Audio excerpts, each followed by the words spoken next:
Hey everybody, welcome to Off the Top Rope here on the Off the Mic Sports Network. So I want to talk about AEW. Obviously, Dynamite is tonight, but there is a lot of reporting and rumors all over the place that the about the AEW television deal numbers, and I would anticipate that is probably going to get announced within the next 2 to 4 weeks. I would expect October 2nd, the 5-year anniversary of Dynamite, to probably be the day where they actually announce this. Maybe they announce it before the show in a press release, but I think that's what the delay in this is. They're waiting for the 5-year anniversary. Obviously, some of the deal and the negotiations haven't gone well. Good for AEW, first of all. I have made it very clear, even though I am very critical of AEW, I want AEW to be around because I think that heightens the wrestling business. It gives a lot of people who are underutilized an opportunity to work somewhere else, make their money. But that being said, it's never going to be WWE, and it's never going to be anything more than a second-rate promotion. And the way that they're going in terms of their trajectory has me very, very concerned. And a TV deal is not going to repair a lot of the issues that AEW has had for probably, I'd say, the last 12 to 18 months. This has really been a problem. You see the declining amount of interest in the product. You see the terrible creative decisions that have been made. The lack of compelling storytelling. Tony Khan just, talking out of his ass, doing stupid social media things. Some of the talent are engaging in some of this as well. And then the biggest indicator of all is all of the high-priced talent that you brought in this year, which was your calling card, that this was going to restore the feeling and what's not. I mean, we can even go back to last year with Adam Copeland being signed in October of last year. It's almost been a calendar year. He's already hurt because he did something stupid because nobody blew the whistle on him doing a dumb spot in a cage. But Will Ospreay is basically the only person that has really registered any sort of gain, I guess. But they're starting to overutilize him and overexpose him because now he's in the tag team title picture and he's the international champion. And then the other guy you brought in, Ricochet, that we're waiting for that. He's facing the Beast Mortos tonight. And I'm like sitting around looking at myself. It's like, is Ricochet better or worse off than AEW? Because this is literally the same thing he did in WWE. And part of the reason why WWE decided to, walk away and he decided to walk away. Because it's like Ricochet saw himself, hey, he wants to work, more power to him. But he's in the exact same spot he was. Mercedes Moné has been an unmitigated disaster. And is further, every day that she is there, is tarnishing her legacy. Even her wrestling has slipped a little bit. It's still good, and it's the one calling card of what she's doing. But her character is obnoxious. It's nails on a chalkboard. It is Chris Jericho territory. And then Kazuchika Okada, the greatest wrestler ever, the greatest wrestler alive, is doing comedy bits in between holding the fourth most important championship in AEW. Like, a TV deal is not going to repair any of these issues. You've got to fix your creative group. And like Tony Khan said, there's like 20 people in these meetings. Some people who I actually have heard about, and I think I have a great level of respect for it. But if they're okay with some of these creative ideas that are coming across the screen, giving Chris Jericho more time than Hangman Adam Page, putting a plastic bag over Bryan Danielson's head to sell an angle, having Jon Moxley do this like knockoff Nazi bit that he's doing, and all the while you have this confusing build to Grand Slam. You're selling like 5,000-6,000 tickets in a 20,000 seat stadium. That's alarming. So all you AEW fans who want to gloat and hype up the fact, hey, we got a new TV deal. It's like, your number one show is under 700,000 viewers. The second show that you created is at an all-time low, grounded on a Friday night. And then the third show that you created just had its lowest number ever, under 300,000, and is situated on Saturday night. And that's probably part of the reason why the number's not there.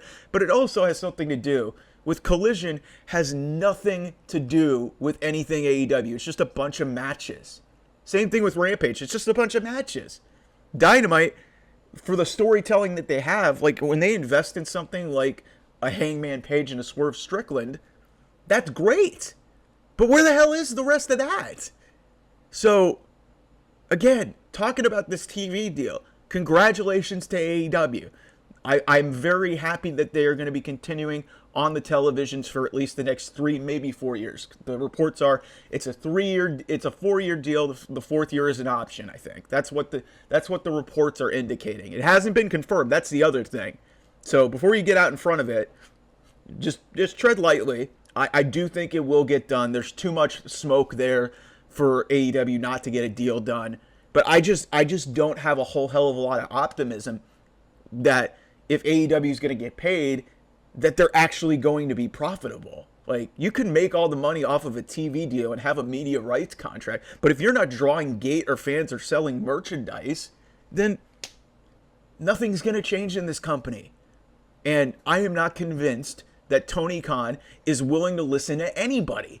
He is just doing this for himself because he is a wrestling mark and he finally has a chance to be the head of a wrestling company. He has no fucking idea what he's doing. He thinks he's Vince McMahon without all the allegations. And he just thinks, hey, I know what's best. For all the crap that we know about Vince McMahon, that guy knew how to run a business, okay? He knew how to run a business. Yes, he had some shady things going on in his life, and I am not dismissing any of that. The reason why he is no longer in wrestling is because of the horrible human being that he is. And Tony Khan, to his credit, is a very nice guy. He is a very nice guy.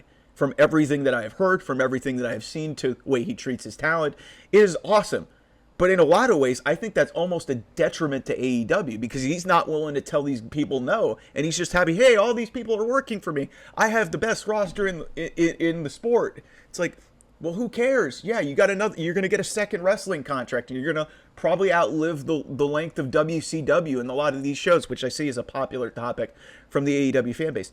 None of that's going to matter if you're going to continue to draw 700,000 viewers on your television show and 3,000 people in 17,000, 18,000 seat arenas. This product is ice fucking cold. And I really hope that when this TV deal does get announced, that we do restore the feeling and that this company starts to invest in better storytelling, better characters, and not just consistently relying on going to match, banger after banger after banger after banger after banger. That's Sheamus's line.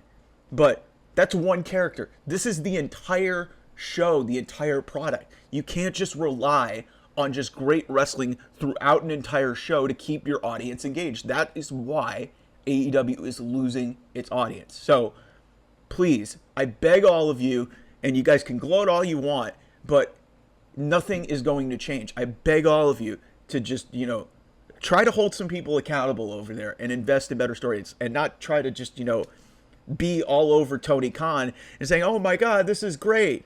Because these engagement farming accounts like Drainmaker, who I honest to God think is a Tony Khan burner account. Like, these people who are just like, just ball washing Tony Khan. It's like, hold him accountable. Like when Vince McMahon was doing this shit, I know a lot of it was because we didn't like him, but also the stuff that was being put on our screens before Triple H took over was awful. And it is starting to resemble that in AEW. Whether you want to admit it or not, if you're an AEW fan, a lot of this stuff on television is not okay. It's not okay. The Young Bucks shit is terrible. Chris Jericho getting multiple segments in 2024 is just unacceptable. The Christian stuff is starting to wear thin on me. MJF is literally the same guy he was 5 years ago. There's just a lot of people who are the same character that they were, and then the rest of your roster is just a whole bunch of uninteresting. Like Will Ospreay, what the hell is his character? That he's a great wrestler? Yeah, and that he's just happy to be there? I like Will Ospreay, but what's his character? Okada, he's a goofball, but that's not what you brought him there for. It's like, yeah, you could have these bits, but he's holding the 4th most important championship, and he's just playing buddy-buddy with the Young Bucks. The fuck are we doing, man? Just hold the company to a higher standard, because until AEW does get held to a higher standard, a TV deal is not going to repair any of this. They got to fix their attendance. They got to fix merchandise. They've got to fix their TV rating situation as well. And no amount of money from a contract from Warner Brothers Discovery is going to change that. And if they go shockwave to FS1, who the fuck cares? It's going to be on FS1. It's not going to be on Fox. So any of you people who are trying to dunk on me saying, yeah, you know, Fox got out of the wrestling business and they're taking AEW. They're taking AEW's third or fourth best show, and they're going to put it on their secondary sports network. Give me a break. All right, that's this week's edition of this latest edition of Off the Top Rope. We'll obviously have AEW Dynamite reaction later today, and we'll see how the show is, because last week was just a fucking clusterfuck, and this is the go home show for Grand Slam next week in New York. So here's hoping that AEW, in the midst of all of this positivity, can continue the positivity on the stuff that actually matters, which is their product on the screen. Like, share, and subscribe here on the channel. OT Mike Sports on Twitter, and Off the Mic 28 if you want to follow me. Thanks again. Talk to you soon. Bye-bye.